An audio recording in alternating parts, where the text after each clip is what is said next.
idea to do a private reading and mini investigative session, sort of a hybridized session. It's something we do on occasion for our clients when we want to not only give them the reading experience, but a little bit of interactive validation, something they can hang their hat on, so to speak. So we are going to explore for this family what is going on with them and their energy, what loved ones want to come forward today. We don't control them. Whoever wants to come forward does, and some of them may, some of them may not. But I'm already feeling a lot of energy in this space, at least 6 or so people. Not all of them, they're telling me not all of them are going to speak today, that they're going to let a few of the spirits represent and sort of step forward. And that is not a demon, that is an animal. But there's a lot of beautiful energy in this home and a lot of wonderful pets in this home that do bring up the love and the light in the space and the happiness in the space. So that would be helpful. But we're just going to wander a little bit, see if there's any feelings we get throughout the house, and then we'll actually sit down, put down a few pieces of equipment and conduct a private reading and a little bit of validation session for the family. So I look forward to seeing what we find. Hi, puppies. I agree. Just wandering into rooms and places. I like this room. Yeah, but it was unexpected, they tell me. Okay. Something. I almost feel like somebody died in the house. We're the second owners. Okay. The first owners, they purchased the house in '86 and we bought it in 2014.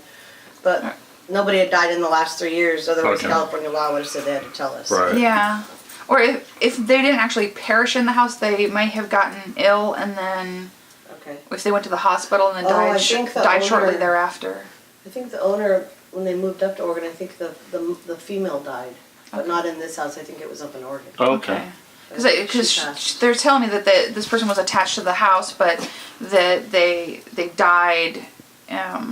They say en route, but I don't know. I mean, because I always assume that's en route to the hospital. It could have just been like, going somewhere else, but somebody affiliated with the house for sure. So that makes sense. There's a couple houses down that was the realtor, and so sometimes I would get mail from them, so I'd bring it down, and she was like, "Oh, I think she passed," because they would still keep in touch with them. So I think probably within the last year or two, Mary Beth Peterson is the lady that I think she. I wonder if she's visiting. Oh, because hopefully she likes the colors. We didn't do anything in this room. I don't see anything. Yeah, I don't see any reason that she would be offended, but she said that I lived here and she's identifying as being deceased, so that's fine. I mean, got a lot of pressure in my throat, a lot of discomfort in the throat. There's something like they couldn't speak well, they couldn't breathe. Close to the end, they couldn't communicate well. I have a nephew that drowned. Oh. It's all in the throat, like I just can't breathe. I just can't. It was 3 days before his 3rd birthday. Oh. Yeah, he passed in our backyard. Oh my gosh. And then I have 2 older grandparents that were Alzheimer's dementia that had a hard time talking at the end as well. Okay, well maybe we can hone in on them a little bit better. See if I feel anything weird in the bathroom. Okay. I feel a little,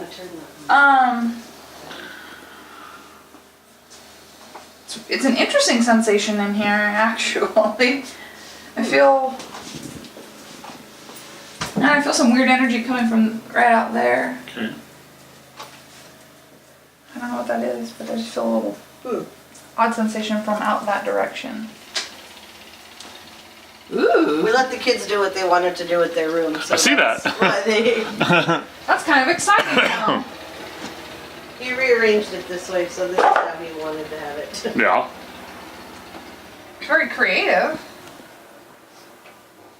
No, Hammy. No, baby. I do feel headaches. Stifling. I do feel like a lot of headaches. And a lot of like head, like a head pressure. He said from me nagging at him. Do you have like a little like sinusy feeling, or like I feel like compression in the skull. Like I just don't feel quite comfortable. And it's not like all the time, but I just feel like a little compression. Feel anything like that? It's in like my ears and Yeah. Okay, so like draining into the sinusy, drainy. Yeah, because I just feel like this like pressure back in. It's like it's a weird feeling. But it's not necessarily bad. It just is what it is. But I don't know why I get this image of like a prima ballerina type of image. This room's been used by a couple different people. We had a couple girls that were living here at a time. The soul energy in here is that of like very creative, very intense, very there's almost a musicality to the soul, which is very the flow of energy is just, it's really interesting. It's a really intense flow of like expressive, like not just with the walls, but I mean just like the inner energy is expressive. Very. He's very expressive and he stays in here, but the people that were living in here too they seemed to be pretty expressive. They were typical teenagers, but I don't know. And really tell you what they think. Like they're not going to mince any words. There's going to be, I'm going to tell you what I think. His sister, that's literally she would stay in this room and she was like that, but Yeah. she's in Oregon right now. And you feel that way about yourself as well? I literally tell people if they have a bad haircut. That's good. That's good. No, there's no mincing of words out of the energies and souls that stay in this room. And there's also a younger female that seems to visit here, and I don't know where she's coming from, but there's a young female energy that seems to be coming into the space that feels safe in this space. And it seems really interesting. It's just this young female. I don't know where she came from. Like, at least be polite. So this has had a couple different people and energies in this room as well. There was a couple in here that stayed in here that fought a lot. Oh. But then there were some other teenagers that were in here that were okay as well. So this room's kind of like that one. It's probably got a lot of energy. There you go, puppy dog. That's Jasmine. Hi, Jasmine. So what do you see? Would you like to tell me? Some of the animals do sense things. I think that they track things. The and pigs, I think, see it more than the dogs do. They'll like suddenly notice something, and you're like, the pigs will actually bark and run away and fear because of things. oh jeez. Yeah. Well, easily startled, especially if it's someone they don't recognize. Right. It could even be one of your relatives. Yeah. But if they don't recognize that. And none of my dead relatives have seen any of the pigs. So. Yeah, so it kind of, everyone's a little nervous, like what's that? What's that? Yeah, there is an older woman, probably, she's got to be over 65. She's got to be. And she's kind of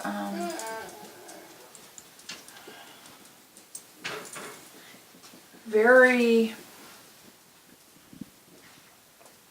focused energy, very, and she's just quiet, but a quiet storm. Her energy is like a quiet storm. So, she's just very, like, you wouldn't initially think you see anything with her, but then when you kind of open her up, there's just all of this intensity and all this emotion and all this pain coming from her. And she's just... The dolls behind you are some Native American collection dolls, and some that were collected.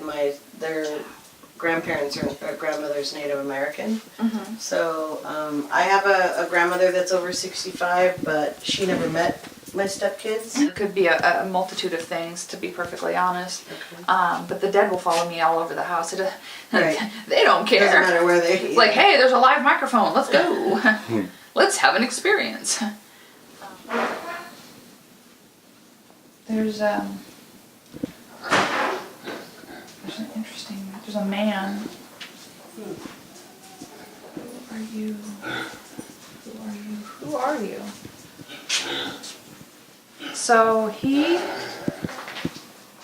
is probably, I'm not good with ages, but he's got to be 70 or so-ish, plus or minus 5. Okay. He's got a beard. And I think he wears glasses, but I'm not sure. Like he's telling me like, well, hold on, let me see you better. Like he's putting on some glasses or something. And he's like, let me just take a look at you. And like I'm almost getting the image of like Ernest Hemingway and like like I'm seeing all the feral the cats on like and like Key West, but I get that image with this individual. It seems like very he seems very smart. He seems very very competent man, and but he doesn't even want to discuss his death all that much. He's just like, well, oops, and here I am, and I think that's my dad. He died at 68. oh. Big man, gray beard, had to wear glasses. And he went into the hospital on a Thursday and died on a Monday. And it was basically literally overnight. We didn't know what happened. He was pre-diabetic.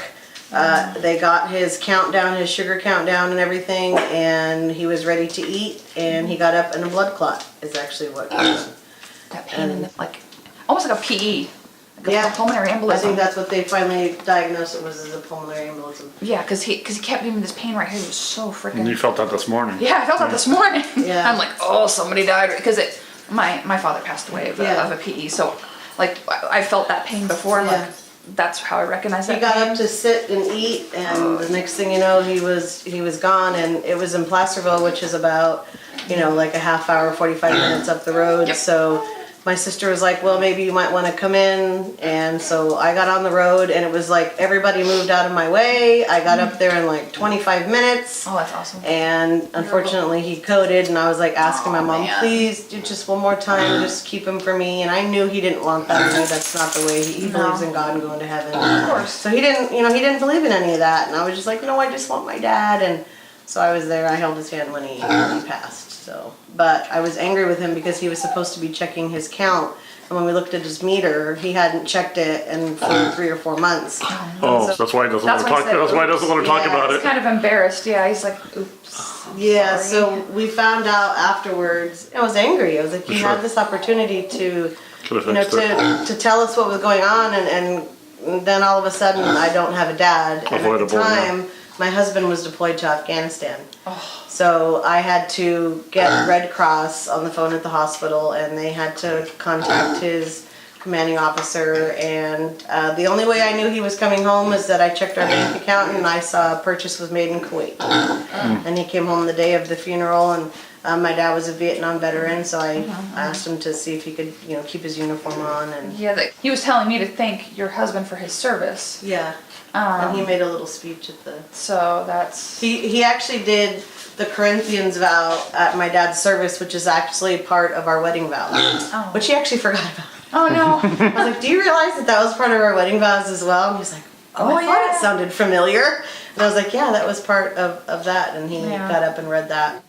No, because he's really just, he's acknowledging the I'm sorry, like, oops, and part of it was not necessarily the sugar. There's other things going on, and he just wasn't really on top of any of the things that was happening in his body, including what triggered the clotting. Because I almost felt like the brain like clenched, and so maybe that's just because the blood flow constricted and went bing bing bing up there. He had problems with blood. He was a bus driver for 30 years, so he did long trips on buses. So he would get blood clots in his legs and stuff like that. So the fact that something like that happened and actually took him, we weren't really super surprised. But it was the timing. It was, one day I'm talking to my dad, and the next minute I'm, what am I going to do? I was, by myself. My husband was gone. I mean, my family was there. My husband wasn't here, and that was really No, very adamant about being sorry about the fact that it just was really not supposed to happen that way. It was really just so sudden and so just such a, and there were just like, he's trying to show me like it was a couple different things layering on into each other that made his body not work at that point, and that he does take responsibility for and acknowledge that he just was ignoring pretty much all of the things and all of the symptoms. Like he had been having a few little things that let him know something else was going on, and he was just kind of like, well, it's fine. Yeah, exactly. And that's what he told my mom. She's like, no, you're not fine. Let's get this looked at. And by that time, it was too late. Yeah, he's Is he in this room a lot? Can you tell? Because this is where the pigs will look at. He'll stand. yeah, like right that's there. why that's why way. I started to feel him in this space even more so than, I think that he traverses freely because he is not earthbound. He is free and clear and has transitioned, and just simply wants to come back to spend more time, partly because he's like, oops. Yeah. Like, let me still spend some time with you. Let me still have that quality time here. His ash is over there, and I That would be hold on to it a little bit. And I like crumb, yeah. I do feel him sometimes. Like there's times where it's like, I want to be with my dad. I want my dad kind of thing. But I also feel I know that we were a Christian family, and we knew, okay, this is where we're gonna go, and there isn't gonna be any fear, and there isn't gonna be any. he's fine. There isn't gonna be any of that. That they're where they're supposed to be, and they're not hurting, they're not sick anymore. Yeah. But just the fact that he went as fast as he went and how he went is it feels unfair. Absorb it. It feels like you were cheated Exactly. out of an opportunity to have the full length of time with him, and the fact that I felt somebody close to 70 years of age. Yeah. It all really fits. He's transitioned. Yeah, he's very much transitioned. He is not stuck I would here. assume immediately. Yeah, he has gone to where he needed to go. Does he know that I was there holding his hand? Oh yeah. Okay. And he's like, I wish I could have communicated to you how much that meant. Oh, okay, good. Like I was I wanted to wait as long as I could. Right. My body could only do so much. Yeah. So the best he could do was stay present-ish in this plane as he was starting to transition out. He stayed present enough to have that goodbye moment with you. But then it was like, okay, I've got to let go. My body is done. My body is shutting down. Yeah. I have to let him go too. Yeah, you both had to have that moment. Okay, we're letting go. But I'm going to come back and take care of you because you're my little girl and I love you, and I'm going to come here and I'm going to take care of you. I'm sorry that my body isn't here, but my body was useless and stupid, he says, and it was being terrible, and I didn't take good care of it. And make sure you don't follow in my footsteps, and that you listen to your body signals when your body has a little quirk or a little that's not quite right, that you make good decisions. He goes, because I, as smart as I was, and as pragmatic as I was about everything, that's the one thing I ignored, and I'm sorry. Yeah. That was not correct to do things that way. He seems very bright, like very well read, and like super bright and brilliant, but for some reason or another, that stubborn male tendency. Oh, he didn't go to the. Yeah, he didn't really go to the doctor all that often. No, he's just like, meh. Well, but he'd be damned if he didn't make you guys do all the things a certain way, Right. And don't do what I did. yeah, that's what he's saying. Don't do what I did. And he's like, you've got quite a while before you get to where I'm going. But it's awfully beautiful, he says. It's awfully beautiful. The little one, that's why I could feel the lack of ability to breathe. And he's okay. Fine. He's fine. I see this like some sort of yellow something. It's a little yellow. I can't make out what it is, but this little yellow toy of some kind. There's some thing that he has, some little toy that he has, and he's showing me like this great big smile. And he goes, my soul needed to bake a little longer. Like he's like, I had more soul work, and so I had to go back for it's. He was buried with a lot of toys. He was buried in his big boy pants because he was learning how to potty train. Yeah. And so we buried it in his casket. We had a lot of toys and stuff in there with him, but I don't remember. a yellow one. I remember teasing him the day that he drowned with a whoopee cushion, but not a yellow toy. No, yeah, it's almost like, it looks sort of like a tractor-ish or some sort of. He had a Tonka truck that he used to like, but it was big. It was one of the big ones that you could roll around. Okay, because I'm just seeing it like from like above, so I'm seeing it from an abstract position, but it looks like a truck. We had rocks in the backyard, and he liked to fill up the truck with Tonka, the rocks. Okay. Yeah. Well, that's very interesting, because he's showing it to me, but I'm seeing it from a different angle and perspective. Every kid needs a Tonka truck. Yeah, no, but it seems like he just loved that. Like it was like one of his favorite things. He's like, I have all of them up here now. Oh, good. So he loved his toys. Yeah, his soul is growing and developing over there, so it's making a lot of progress. Good. He's not having any issues. He says that even though I don't think he ever met the floppy-eared pig. No. He says that's my favorite pig. Oh. And he's like, I like that one. That's my favorite. My mom seems to think that my dad wouldn't like the pigs. Does he like the pigs? He says, I don't know why there's pigs in your house. It seems very impractical to me, dear. But this is your home, and you love them, and they seem to love you. So you do what makes you happy. Okay, good.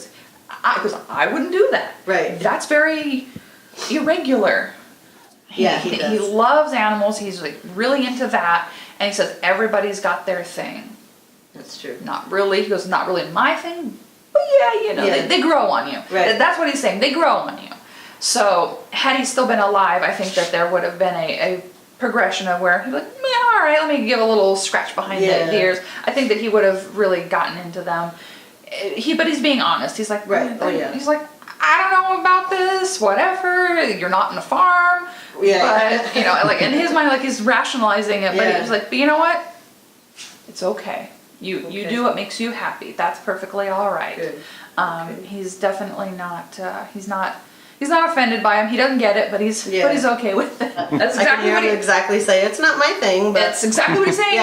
Precisely. That's my thing, but always been supportive of you, even if he didn't understand certain decisions or your abstract way of thinking. Mm-hmm. He's like, but you know what? But I love you, so it's okay. Like I love you so much. You're your own person, and he's really, really just.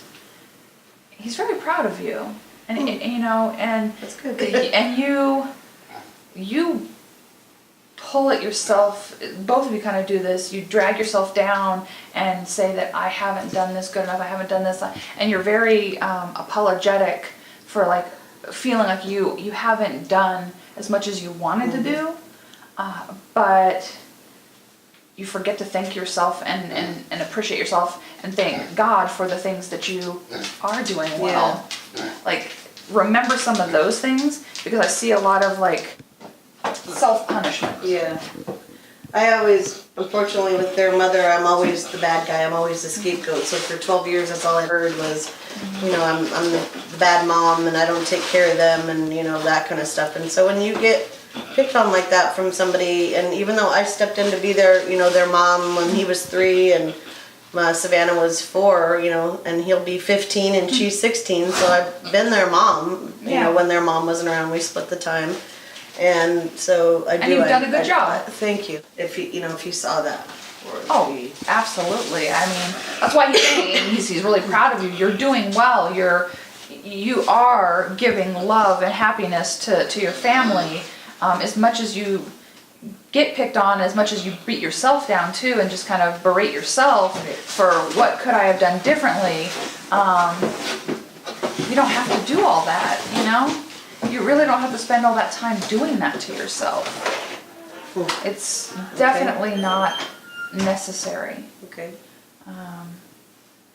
There's this sensation of you've wanted to. There's some sort of dream you backburnered. He's telling me there's something you put on the back burner that you just. I always wanted to be a marine biologist, but that wasn't, anything. That's a hard one, but it's just like you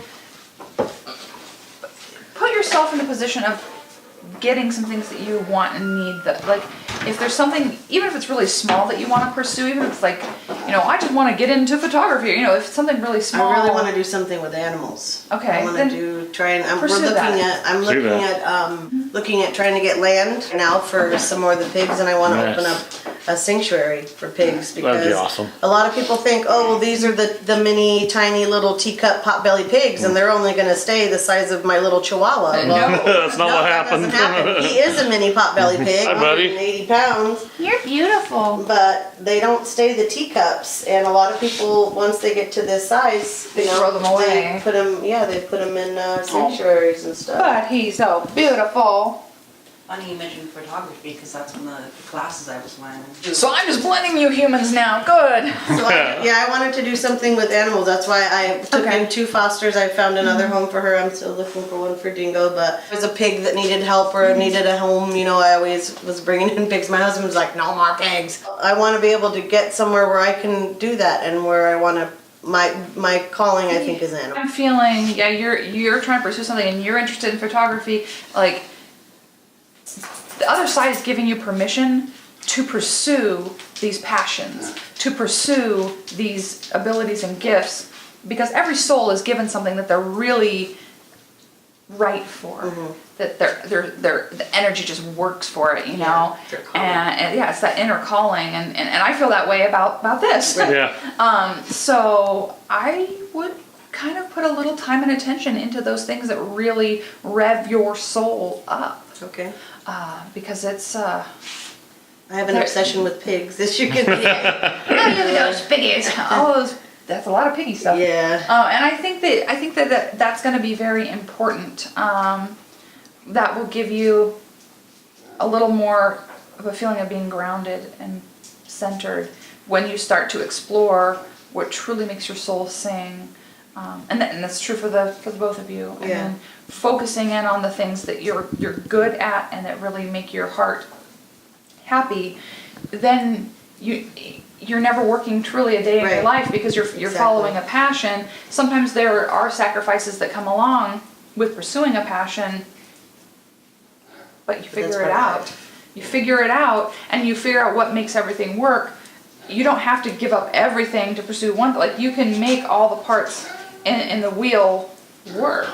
But if you ignore something that you're really good at or you're passionate about, then nothing feels quite Right. in sync. You know what Yeah. I mean?